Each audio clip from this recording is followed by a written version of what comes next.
رسول اللہ صلی اللہ علیہ وسلم ذات اقدس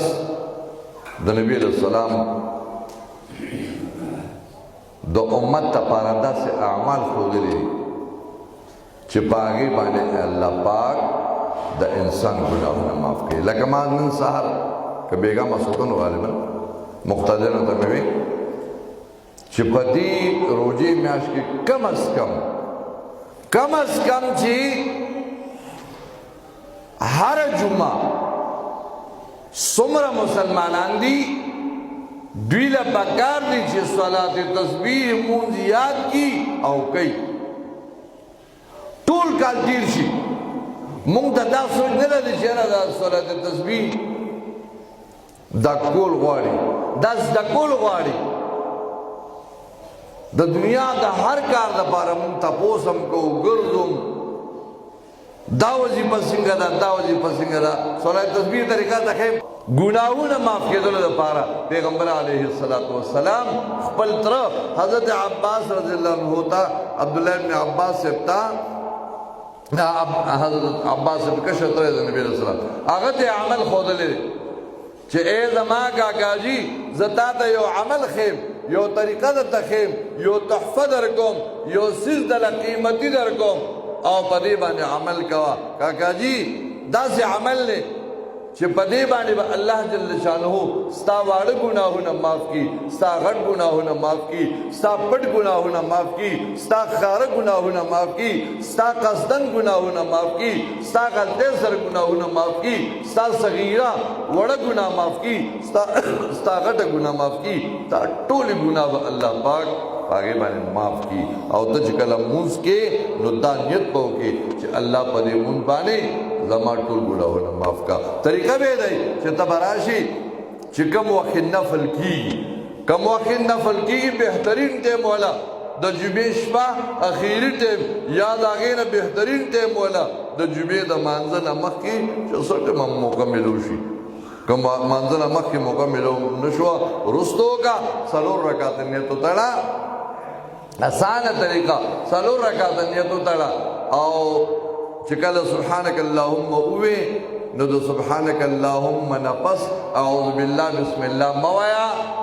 سبحان الله والحمد لله ولا اله الا الله والله اکبر دقه دې پورې که ولا حول ولا قوه الا بالله العلي العظیم ورسره ویلی شي ډیره بهتره ده اجر او ثواب زیات دی. که نشي ویلی سبحان الله والحمد لله ولا اله الا الله والله اکبر دا 15 ځله ووایه 15 پیری ووایه بیا اعوذ بالله من الشیطان الرجیم بسم الله الرحمن الرحیم الحمد سورت ووایه او چې کله سورت ختم شي لکه قل هو الله احد الله الصمد لم یلد ولم یولد ولم یکن له کفوا احد نو رکوع ته د تلو نه مخکې لا په خپله حالت ولاړ اوسه نو لزل سبحان الله والحمد لله ولا اله الا الله والله اکبر په دغه پورې لزل ووایه نو 25 شو بیا رکوع ته لاړ شه سبحان ربي العظیم سبحان ربي العظیم دا ووایه درې ځل بیا سبحان الله والحمد لله ولا اله الا الله والله اکبر سبحان ربي العظیم نه وروسته لزل ووایه نو 35 شو بیا سمع الله لمن حمده ربنا لك الحمد حمدا كثيرا طيبا مباركا فيه دا ورته مو وی خیر دی ربنا لك الحمد پورې وایي اس کے وہ سوئی دا بس ہو گیا دی دا اختر من خبر ہے لکه نیت وره نیت میں کړه د اخلاص 2 رکعات واجب مسکم سره واړو تکبیرونه پدې حاضر امام پدې حاضر وقت خاف تر ایوب مقتدی ته ویل کړه او بلو دې دا بس ہو گیا دی او بلو دې هغه ته صبر کوم دې چل ورتي موليان دې چل ورتي بیا وته ویل کړه یاد شو نه دې د دې رقم دې بیا مولاوی اخر کې ویل کړه که دغه نشي ویل نو جنت مې د مولا په نیت ابل ورته و دې کته مليان د چل ور دي کان نو بهرحال سبحان رب العظیم چې کوم دی وې نو هغه کې لفظ ویا سمع الله لمن حمده ربنا لك الحمد دا ربنا لك الحمد په دا حمدا كثيرا طيبا مباركا فيه نبی رسول الله یو ځل جمع فرمایله یو صحابي نبی رسول الله فرمایله سمع الله لمن حمده یو صحابي ربنا لك الحمد حمدا كثيرا طيبا مباركا فيه نبی رسول الله موضوع کوي من قائل هذه الكلمات ودا کلمې چوي دا خبرې چوکړي دا ربنا لك الحمد حمدا كثيرا طيبا چوي صحابه غلي شو نبی رسول الله دې خشته خبره کړې ده ډېره ښکلې خبرې کړې چا ویلي دي اصحابي یا رسول الله ما ویلي وی ځکه مې تپوس وکړ چې 14 فرشتې مې وکتې په مانځه کې 14 فرشتې مې وکتې او رالې او په دې کلماتو په دې الفاظو جګړه کوله یوې فرشتې ویل زه بیا الله ته وړم او بلې ویل زه بیا الله ته وړم مبارک الفاظ دي که نفل کوې ربنا لك الحمد حمدا كثيرا طيبا مبارکا فيه ورسره ووایه نو بیا به په ولاړه باندې لاسونه به ښکته کړي سبحان الله والحمد لله ولا اله الا الله والله اکبر دا لزل بیا ووایه بیا الله اکبر سجدې ته لاړ شه سجده کې سبحان ربي الاعلى درې ځلې ووایه پنځه ځلې ووایه څو ځلې ویلی شي د هغې نه وروسته بیا سبحان الله والحمد لله ولا اله الا الله والله اکبر لس ځلې بیا ووایه بیا د دواړو سجدو په منځ کې جلسه به ته وایي د جلسې په حالت کې لس ځلې ووایه بله سجده کې لس ځلې ووایه په یو رکعت کې 75 ځل سبحان الله والحمد لله ولا اله الا الله والله اکبر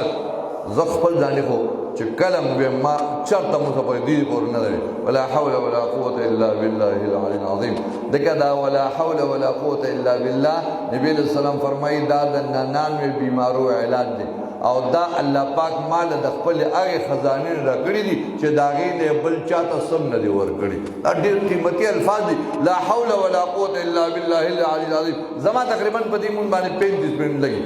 35 نیمه ګنټه 15 منټه په دې باندې لګي نو دا 300 تسبیحات جوړیږي یو رکعت کې 75 دو رکعت کې 150 او 150 300 تسبیحات جوړیږي نبی علیہ السلام تو فرمایل کاکا جی کچری کیږي شو روزانه کوا روزانه نشي کوله هفته کې کوا هفته کې نشي کوله میاش کې کوا میاش کې نشي کوله کال کې یو ځل کوا کال کې نشي کوله ټول عمر کې وایو ټول عمر کې نو یاد کې د دنیا ډېر ډېر کارونه غټې غټې خبرې ګران کارونه مشکلې نیست کې آسان نشود مشکلې نیست کې آسان نشود اگر کمر د خراسان نشود داسې ګران کار نشته چې هغه نه کېږي خو زړه غواړي همت غواړي او شوق غواړي